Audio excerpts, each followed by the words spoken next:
Internet पर बहुत बड़ी कंफ्यूजन चल रही है, खासकर ईएसआई को लेकर। जब से नया लेबर लाया है, बिजनेस ओनर, एम्प्लॉयर और एचआर को क्लियर नहीं हो पा रहा कि क्या ईएसआई वेजेस बेसिक सैलरी पर डिडक्ट करें या ग्रोस सैलरी पर डिडक्ट करें। और उनके मन में ये भी कंफ्यूजन बनी हुई है कि जिन एम्प्लॉय की सैलरी 21,000 से ऊपर है, क्या वो भी अब ईएसआई में कवर होंगे, ईएसआई के दायरे में आएंगे। क्योंकि न्यू लेबर लॉ इंप्लीमेंट होने के बाद अब सैलरी स्ट्रक्चर और ईएसआई कैलकुलेशन में बहुत सारे चेंजेस आए हैं। हाय, मेरा नाम है रजत। आज की इस वीडियो में हम न्यू लेबर लॉ इंप्लीमेंट होने के बाद ईएसआई में जो भी चेंजेस आए हैं उसको हम बहुत इजी वे से समझेंगे और लाइव कैलकुलेशन एक्सेल पर हम कर देखेंगे। और इसको और सिंपल बनाने के लिए मैंने 3 केसेस डिस्कस किए हैं। तो ये वीडियो वेरी इंपॉर्टेंट है, इसको स्किप मत करना और एंड तक देखना, क्योंकि YouTube पर अभी इस तरह की वीडियो अवेलेबल नहीं है। तो इस वीडियो का मोटिव यही है कि जो भी आपके डाउट हैं इसी वीडियो में आपके डाउट क्लियर हो जाएंगे। तो प्रैक्टिकल समझने से पहले हम थोड़ा थ्योरेटिकल जान लेते हैं, क्योंकि नए लेबर लॉ में ये मेंशन है कि जो भी अब बेसिक सैलरी होगी वो सीटीसी का 50% होगी। मतलब अगर आपकी सीटीसी का 50% बेसिक सैलरी होगी तो जितने भी अलाउंसेस आपको मिलते हैं वो भी 50% होने वाले हैं। मतलब जो भी आपके सैलरी के कंपोनेंट हैं वो हाफ डिवाइड किए गए हैं। हाफ आपकी बेसिक सैलरी और जितने भी आपके रेस्ट कंपोनेंट जैसे HRA, convenience allowance, medical allowance, special allowance, इनका टोटल भी 50% होगा। तो न्यू लेबर लॉ में अब सैलरी की कैलकुलेशन बदल गई है। अब जो आपकी सीटीसी है, जैसे आपकी सीटीसी 50,000 है मंथली, तो आपका 25,000 आपकी उसकी बेसिक होगी और 25,000 आपके अदर अलाउंसेस होंगे। तो आगे जाने से पहले आपको ये चीज क्लियर होनी चाहिए। जैसे पीएफ को कैलकुलेट करने के लिए हम पीएफ वेजेस निकालते हैं, वैसे ही अब ईएसआई को कैलकुलेट करने के लिए हमें ईएसआई वेजेस निकालनी पड़ेंगी।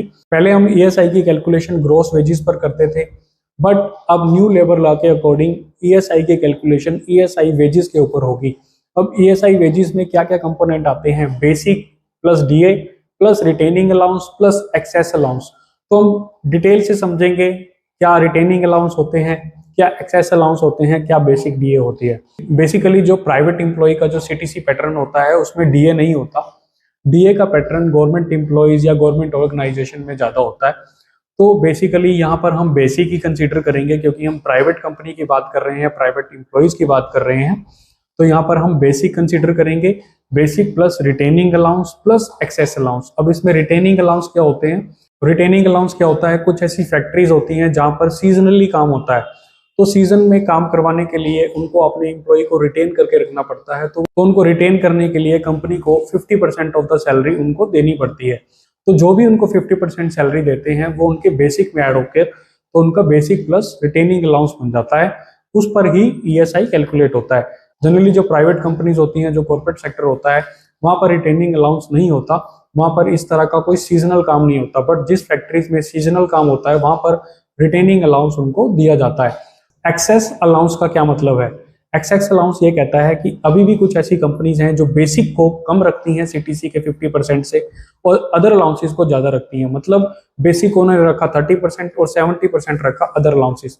तो जितना भी उन्होंने ज्यादा रखा 20%, 50% से ज्यादा जितना भी उन्होंने ज्यादा रखा 20%, तो उसको हम एक्सेस अलाउंस बोलते हैं। मतलब ईएसआई वेजेस क्या हुआ? Basic plus retaining allowance plus excess allowance. तो थ्योरेटिकली हमें क्लियर हो गया कि ईएसआई वेजेस क्या होती हैं। अब हम इसको प्रैक्टिकल समझते हैं, एक्सेल में कैलकुलेशन के साथ समझते हैं। तो ये मैंने एक फॉर्मेट डिजाइन किया है जिसमें मैंने ये बताया है कि ईएसआई किन लोगों पर एप्लीकेबल होगी। ESI applicable whose earning less than और इक्वल टू 21,000। ये रूल अभी वही है कि 21,000 से जिनकी भी सैलरी कम है या बराबर है तो वो ईएसआई में एप्लीकेबल होंगे। बट इसमें क्वेश्चन मार्क ये आता है कौन सी सैलरी हमने कंसीडर करनी है, ग्रोस सैलरी या बेसिक सैलरी, वो हम आगे अभी डिस्कस करेंगे। नेक्स्ट आ जाता है कि कितना कंट्रीब्यूशन रहेगा। कंट्रीब्यूशन अमाउंट एम्प्लॉय और एम्प्लॉयर का सेम है। जो पहले एम्प्लॉय का 0.75% था वही रहेगा, एम्प्लॉयर का 3.25% था वही एम्प्लॉयर का रहने वाला है।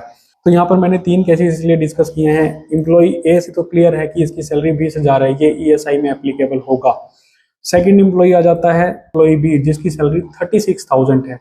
क्या वो ईएसआई में कवर होगा या नहीं होगा, वो जानने वाली बात है। तो यहाँ से केस बाय केस आपको क्लैरिटी मिलेगी। तो समझते हैं स्टेप बाय स्टेप। सबसे पहले हम आते हैं बेसिक सैलरी पर। बेसिक सैलरी कैसे निकालेंगे? जैसे मैंने आपको थ्योरेटिकली बताया था कि अब बेसिक सैलरी सीटीसी का 50% होगी, तो 50% निकालने के लिए आप सीटीसी डिवाइड बाय 2 कर दोगे तो यहाँ से आपकी 50% बेसिक आ जाएगी। और जो अदर अलाउंसेज हैं जैसे HRA, convenience allowance, special allowance, वो भी आपका टोटल CTC का 50% होंगे। मतलब आधी सैलरी आपकी बेसिक में गई CTC का, आधी सैलरी आपका जितने भी अदर कंपोनेंट, जितने भी अलाउंसेस आपको मिल रहे हैं उसमें चली जाती है।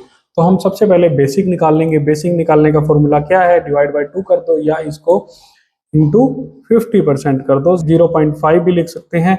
तो यहाँ पे आपको परसेंटेज लगाने की जरूरत नहीं पड़ेगी, यहाँ पे मैंने डायरेक्ट 0.5 लिख दिया, मल्टीप्लाई कर दिया, तो यहाँ से हमारे सामने 10,000 निकल कर आ गया। इसको हम स्क्रॉल डाउन कर देंगे तो हमारी बेसिक निकल कर हमारे सामने आ गई। ऐसे ही हम अलाउंसेस निकाल लेंगे। अलाउंसेस कैसे होंगे, अलाउंसेस CTC माइनस बेसिक, तो हमारे पास अलाउंसेस आ जाएंगे, या CTC का 50% अलाउंसेस होंगे। तो यहाँ पर हमारे सामने जितनी उसके बेसिक सैलरी है उतने ही अलाउंसेस होंगे। नए लेबर लॉ के अकॉर्डिंग हमारा यहाँ पर सैलरी स्ट्रक्चर बन गया, जिसमें हमारी बेसिक 10,000 हो गई, CTC का अदर कंपोनेंट्स भी 10,000 हो गए, 50-50 डिवाइड हो गया और न्यू लेबर लॉ की कंडीशन को सेटिस्फाई कर रहा है। नेक्स्ट आ जाता है ESI वेजेस का कॉलम। तो ESI वेजेस का रूल क्या कहता है, basic plus DA plus retaining allowance plus excess allowance. अगर आपके अलाउंसेस 50% हैं, DA आप दे नहीं रहे, रिटेनिंग अलाउंस है नहीं, तो आपकी बेसिक आपकी ESI वेजेस होगी। आप इसको एज इट इज यहाँ पर 10,000 बेसिक वेजेस ESI वेजेस लिख सकते हो। मतलब आपकी ESI वेजेस क्या हुई, 10,000। मतलब ESI किस पर डिडक्ट होगा, 10,000 पर। तो यहाँ पर आप 10,000 लिख सकते हो। बट कुछ कंपनी कहती है नहीं जी, हम तो बेसिक अभी 30% ऑफ CTC देंगे, अभी हम कुछ नहीं चेंजेस कर ले, जब तक हमारे ऊपर डंडा नहीं आता हम तो बेसिक 30% देंगे। जैसे कि अभी यहाँ पर 0.3 कर देता हूँ, जिससे आपके अलाउंसेस बढ़ जाएंगे, बेसिक कम हो जाएगी। अलाउंसेस आपके 14,000 हो गए और बेसिक 6,000 होगी। मतलब 30-70% की रेशो होगी, 30% आपकी बेसिक, 70% आपकी अलाउंसेस। उस केस में हम क्या करेंगे, उस केस में ESI वेजेस क्या होंगी, उस केस में हम क्या करेंगे, उस केस में हम फॉर्मूला लगाएंगे। जो भी आपके एक्सेस अलाउंस क्या होते हैं, एक्सेस अलाउंस इसमें क्या हुआ, जितने भी अलाउंसेस आपके होने चाहिए थे, 10,000 होने चाहिए थे, 4,000 आपके एक्सेस अलाउंस हो गए हैं। तो 4,000 प्लस आपकी बेसिक कितना है, 6,000, तो टोटल कितना हो गया, 10,000। ये आपका ESI वेज होगी। इसको हम कैसे कैलकुलेट करेंगे, इस पे हम मैक्स का फॉर्मूला लगाएंगे CTC पर। CTC का 0.5 मतलब 50% off CTC comma basic salary. यहाँ पे हम ब्रैकेट बंद कर देंगे। जो भी इसमें से मैक्सिमम होगा, मतलब अगर हम CTC का 50% निकाल रहे हैं, या तो वो अमाउंट या बेसिक सैलरी का अमाउंट, जो भी इसमें से मैक्सिमम अमाउंट है। मैक्स फॉर्मूला लगाने का हमारा मोटिव है, मैक्स फॉर्मूला इसलिए लगाया जाता है कि जो भी ब्रैकेट में मैक्सिमम अमाउंट है उसको वो उठा लेगा और उसको यहाँ पर मेंशन कर देगा। मतलब हमने फॉर्मूला लगाया है कि CTC का 50% जितना भी आएगा या बेसिक जो भी इसमें से बड़ा होगा वो यहाँ पर उठा लेगा। तो यहाँ पर उसने उठाया 10,000। अब आप कैलकुलेशन कर लो, आपके अलाउंसेस कितने हैं एक्स्ट्रा, 10,000 से 4,000 ज्यादा हैं, 4,000 ये, बेसिक सैलरी आपकी 6,000। तो यहाँ पर आपका अलाउंसेस हो गए 10,000। मतलब यहाँ पे आपकी ESI वेजेस होगी 10,000, जो कि 10,000। न्यू लेबर लॉ कहता है आप अपने बेसिक को चाहे कम रखो चाहे 50% रखो, हम तो ESI वेजेस अपने अकॉर्डिंग ही लगाएंगे। आप कुछ भी करो, आप 10% दो बेसिक, 20% दो, जितना भी दोगे, क्योंकि अलाउंसेस तो ज्यादा हो जाएंगे। अलाउंसेस से हम निकाल लेंगे, क्या दिक्कत है। उनका जो रूल कहता है वो कहते हैं ESI तो हम अपने अकॉर्डिंग काटेंगे। तुम बेसिक चाहे 10% रखो, 20% रखो, 30 रखो या 50% रखो, हमने तो बेसिक प्लस एक्सेस अलाउंस कर देना है। अगर तुम अलाउंसेस को बढ़ा दोगे तो हम बेसिक प्लस एक्सेस अलाउंस कर देंगे, तब भी हमारी कैलकुलेशन तो वही आने वाली है। अब हम इसको नीचे ड्रॉप डाउन कर देंगे तो आप देख लो, यहाँ पर 18,000 ESI आ गई, यहाँ पे 25,000 आ गई। अगर आपका बेसिक अमाउंट है 50% तो उसको ESI वेजेस आप एज इट इज लिख दो। अगर आपकी बेसिक 50% से कम है तो आपको जो मैंने फॉर्मूला बताया मैक्स वाला वो यूज कर सकते हो, तो आपकी ESI वेजेस निकल कर आ जाएंगी। अब एलिजिबिलिटी आपको पता चल जाएगी कैसे हम एलिजिबल करेंगे।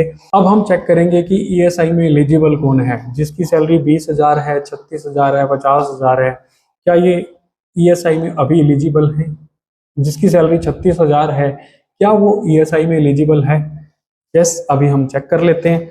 इज इक्वल टू इफ, यहाँ पे हम कंडीशनल फॉर्मूला लगा लेंगे, if ESI wages is less than equal to 21,000, then eligible में क्या लिखेंगे हम, यस, अदरवाइज नो। तो यहाँ पर जो मैंने कंडीशन लगाई ध्यान से सुनो। अगर कॉलम I10 से मतलब क्या है, ESI वेजेस में जो पहला केस एम्प्लॉय ए का है, अगर एम्प्लॉय ए की ESI वेजेस 21,000 से कम या 21,000 के बराबर है तो वो एलिजिबल है। अगर 21,000 से ज्यादा है तो यहाँ पर एलिजिबल नहीं होगा। ये कह रहा है एलिजिबल है, तो यहाँ पर हम नीचे इसको ड्रॉप डाउन कर देंगे और हमारे सामने आ गया। तो अब केस 2 क्या कहता है कि जिसकी सैलरी 36,000 है वो भी एलिजिबल है। मतलब पहले क्या होता था, ग्रोस सैलरी जिनकी 21,000 होती थी, 21,000 1 रुपया भी हो जाती थी तो वो इनएलिजिबल हो जाता था, मतलब ESI से वो आउट हो जाता था, ESI कवरेज के बाहर हो जाता था। अब 36,000 सैलरी वाला भी ESI में कवर होगा, 36,000 सैलरी वाला। अच्छा, यहाँ पर मैं 40,000 सैलरी कर लूँ, 40,000 सैलरी वाला भी ESI में एलिजिबल है। अच्छा, अब मैं यहाँ पे 41,000 करूँ तो 41,000 सैलरी वाला भी ESI में एलिजिबल है। मतलब जिसकी 41,000 CTC है वो भी ESI में एलिजिबल है। 42,000 वाला है क्या, 42,000 वाला भी चेक कर लेते हैं। 42,000 वाला भी एलिजिबल है, 42,000 तक की सैलरी वाला बंदा भी ESI में एलिजिबल है। अगर मैं इसकी सैलरी 42,001 करूं तो तब यहाँ पर नो आ जाएगा, मतलब उसकी 0.50 मतलब 50 पैसे भी ज्यादा हो गया तो उसकी ESI एलिजिबिलिटी खत्म हो जाएगी, वो ESI से बाहर हो जाएगा। तो मैं वापस से इसको 36,000 कर देता हूँ फॉर मोर क्लैरिटी, तो ये एलिजिबल है। तो इस केस में एम्प्लॉय बी एलिजिबल है और employ C out of coverage है, क्योंकि उसकी ESI वेजेस 25,000 है, मतलब 21,000 से वो ज्यादा है। तो अब आ जाता है नेक्स्ट कंट्रीब्यूशन। कंट्रीब्यूशन निकालना वेरी सिंपल। अब इसमें कंट्रीब्यूशन निकालने के लिए जो मैं फॉर्मूला यूज कर रहा हूँ वो बड़े ध्यान से देखना। इफ J10 इज यस, तो ESI वेजेस का 0.75% जो कि एम्प्लॉय कंट्रीब्यूशन है वो आ जाए। नहीं तो अगर नो है, मतलब if J10 column is yes, अगर J10 कॉलम यस के बराबर है तो ESI वेजेस यानी I10 यानी कि 10,000 का 0.75% निकल कर आ जाए। अगर नो है तो उस केस में 0 आ जाए, ब्रैकेट बंद, एंटर, मतलब निकल कर आ गया क्योंकि वो यस है। अब हम इसको ड्रैग डाउन कर देंगे, मतलब नो आ जाएगा, लास्ट में 25,000 में नो आ जाएगा। क्यों, यहाँ पर हमने फॉर्मूला लगाया है, इसका यस नहीं है तो यहाँ पर कैलकुलेशन नहीं होगी। मैं दोबारा से आपको कैलकुलेशन करके दिखा देता हूँ एम्प्लॉयर वे में, जो कि बिल्कुल सिमिलर है, एम्प्लॉय और एम्प्लॉयर की सिमिलर है। मैं एम्प्लॉयर की करके दिखा देता हूँ for more clarity. Is equal to, if J10 equal to yes, then employee की ESI वेजेस का 3.25 हमारे सामने आ जाए। अगर नो है, अगर J10 column is equal to no है तो यहाँ पर 0 आ जाए। यहाँ पर हम फिर से एंटर कर देंगे। होप आपको क्लियर हो रहा होगा फॉर्मूला। नहीं हो रहा तो आप मुझसे कमेंट सेक्शन में आप पहले इसको करके देखिए, कोई डाउट है कमेंट सेक्शन में कमेंट कीजिए। मेरी इंस्टाग्राम आईडी है, आप उस पर भी कमेंट कर सकते हैं, आप वहां पर भी कमेंट कीजिए और इजी स्टेप से बताने की कोशिश करूंगा। तो यहाँ पर हम दोबारा निकाल लेते हैं आपकी for more clarity. If J11 is equal to yes, then 18,000 का, मतलब 18,000 ESI वेजेस का, एम्प्लॉय बी की 18,000 ESI वेजेस का 3.25 एम्प्लॉयर पोर्शन निकल कर हमारे सामने आ जाए। अगर नो है तो यहाँ पर 0 आ जाए, एंटर, 585 आ गया। अब हम इसको ड्रैग डाउन कर देंगे तो यहाँ पर 0 आ जाएगा। अब आ जाता है total contribution. Total contribution is equal to sum of employ contribution and employer contribution, enter. तो यहाँ हमारे सामने सभी का कंट्रीब्यूशन निकल कर आ गया।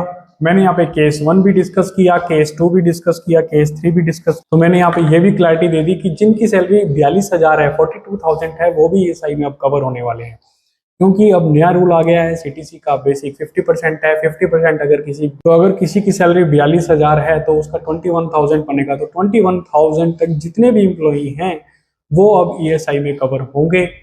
तो होप आपको क्लैरिटी मिली होगी, मैंने क्लियर कर दिया। इन शॉर्ट में आपको फिर भी बता देता हूँ, अब न्यू लेबर लॉ के अकॉर्डिंग आपको ESI वेजेस निकालनी पड़ेगी, उस पर आपके कंट्रीब्यूशन कैलकुलेट होंगे एम्प्लॉय के और एम्प्लॉयर के। पहले ग्रोस पर होते थे, अब ESI वेज डालनी है। ESI वेजेस क्या होता है? Basic plus DA plus excess allowance plus retaining allowance. Retaining allowance उन केसेस में है जिनकी कंपनीज में सीजनल बेस पे काम होता है। जो भी कंपनीज अपने एम्प्लॉय को रिटेन, बेसिकली जो भी कंपनी अपने एम्प्लॉय को रिटेन करके रखती हैं और उनको कुछ टाइम के लिए अलाउंस देती हैं, तो वो ऐड करने हैं बेसिक में। प्लस एक्सेस अलाउंस, जिनकी बेसिक 50% से कम है, उनके अलाउंसेस ज़्यादा हैं, तो उस अलाउंसेस को बेसिक में ऐड कर देना है। तो यहाँ पर आपकी ESI वेजेस निकल कर आ जाती हैं। प्रैक्टिकली हमने समझ लिया कि कैसे हम ESI वेजेस निकालते हैं, और ये भी जान लिया कि क्या अब 21,000 से ज़्यादा सैलरी वाले भी पर्सन एलिजिबल होंगे या नहीं होंगे। तो जिनका भी टोटल CTC 42,000 है, वो सब ESI में अब कवर होने वाले हैं। उन सबको ESI का बेनिफिट मिलने वाला है, उनके फैमिली मेंबर को बेनिफिट मिलने वाला है। तो ये बहुत अच्छी बात है, बहुत अच्छी गुड न्यूज़ है, क्योंकि एम्प्लॉय को अपनी फैमिली के लिए, अपने लिए इंश्योरेंस लेना पड़ता था, तो वो अब लेने की जरूरत नहीं है। अब 242,000 अब जिनकी भी सैलरी है वो सब अब ESI में कवर होने वाले हैं। तो होप आपका कंसेप्ट क्लियर हो गया होगा। मैंने अपनी तरफ से इजी वे से समझाने की कोशिश की है, क्लैरिटी देने की कोशिश की है। अगर आपको ये वीडियो इन्फॉर्मेटिव लगी, नॉलेजेबल लगी और इंटरेस्टिंग लगी, तो इस वीडियो को लाइक कर देना और इस वीडियो को जमकर शेयर करो, ताकि जो इंटरनेट पर कंफ्यूजन चल रही है वो क्लियर हो पाए और सबको क्लैरिटी मिल पाए कि ESI की कैलकुलेशन अब कैसे करनी है, न्यू लेबर लॉ में सैलरी स्ट्रक्चर क्या है और ESI की कैलकुलेशन क्या है। तो मिलते हैं नेक्स्ट वीडियो में और नई इन्फॉर्मेशन के साथ और प्रैक्टिकल एग्जाम्पल के साथ। तब तक के लिए stay safe, stay updated and thank you.